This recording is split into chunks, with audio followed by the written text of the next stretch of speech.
Eh bien salut à tous et bienvenue sur la chaîne de GamerTech.fr. On se retrouve aujourd'hui pour une présentation de la Nacon Illuminated Compact Controller.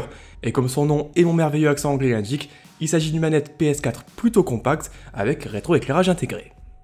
J'avais déjà eu l'occasion de vous présenter les deux manettes précédentes de Nacon, donc les modèles Revolution Pro Controller. Et ici on va être sur un modèle beaucoup plus simple puisqu'on n'aura pas forcément de boutons supplémentaires ni de logiciel pour pouvoir gérer le mapping des boutons ou encore la course des gâchettes. Évidemment qui dit moins de fonctionnalités dit tarif plus abordable et la manette du jour est proposée aux alentours des 40€, soit environ une vingtaine d'euros de moins qu'une DualShock 4 classique. Une différence de prix qui va s'expliquer par un détail important, la manette de Nacon fonctionne uniquement en filaire. Avant de rentrer un peu plus dans les détails, on fait un petit tour rapide du côté de l'unboxing. La manette n'est pas livrée avec le moindre accessoire supplémentaire et on va seulement retrouver un petit guide d'utilisation et quelques stickers.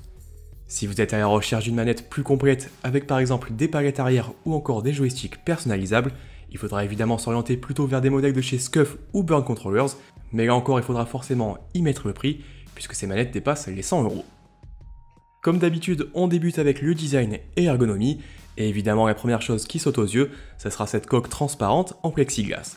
On va donc pouvoir obtenir un aperçu direct des entrailles de la manette, mais également de ses moteurs de vibration, et ça c'est plutôt sympa. Pour accompagner cette coque transparente, on aura également plusieurs zones de rétroéclairage qui vont être directement assorties au circuit imprimé. Donc sur ce modèle, on va être sur un rétroéclairage de couleur verte, mais la manette est également proposée avec un rétroéclairage de couleur rouge ou de couleur bleue. Au niveau du gabarit, on va être sur une manette un peu plus compacte qu'une DualShock 4 classique, et ça se remarque surtout au niveau des manches, qui vont être un peu plus courts que sur la manette originale. Ce point permettra aux joueurs ayant des petites mains d'obtenir un bon confort, et surtout un accès plus facile à la plupart des boutons. En parlant de boutons, et à la différence des modèles Pro, on va être ici sur une disposition plus classique pour une manette PS4, avec des joysticks symétriques. Les joysticks justement ils sont construits en plastique et présentent une prise en main agréable avec une activation un peu plus souple que sur une manette DualShock 4. Sur la gauche de la manette, on va retrouver une croix directionnelle montée en un seul bloc. Et encore c'est plutôt agréable à l'utilisation, mais de mon côté je favorise quand même le D-pad de la DualShock 4 avec ses boutons mieux séparés. Sur la droite de la manette, on va retrouver les 4 boutons principaux.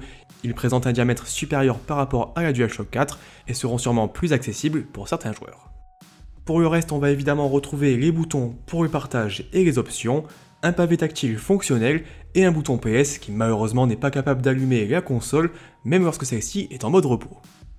Sur la partie supérieure de la manette, c'est également du grand classique, puisqu'on va retrouver les boutons R1 et L1, ainsi que les deux gâchettes R2, L2, qui ressemblent plus à celles d'une manette Xbox que PS4. Et puisque l'on a désormais fait le tour des boutons et des joysticks, je vous propose un petit aperçu de réactivation et du bruit.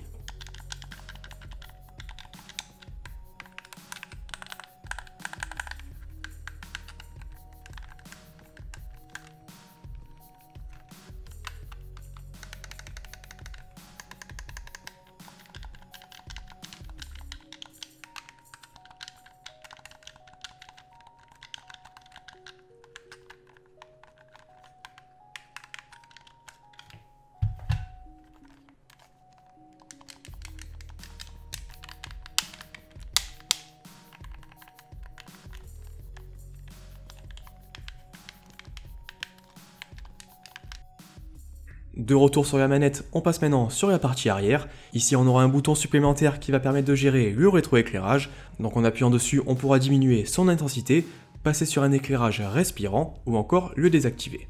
On notera également que sur cette version transparente, les manches de la manette ne disposent pas du moindre grip, ce qui pourra d'une part limiter l'adhérence, mais également favoriser la transpiration.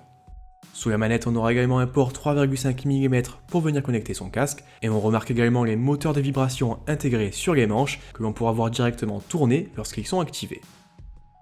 Alors maintenant qu'on a fait le tour de cette Nacon Compact Controller, je passe rapidement sur ses performances, et pour ça j'ai testé la manette pendant environ une quinzaine de jours, aussi bien sur PS4 que PC.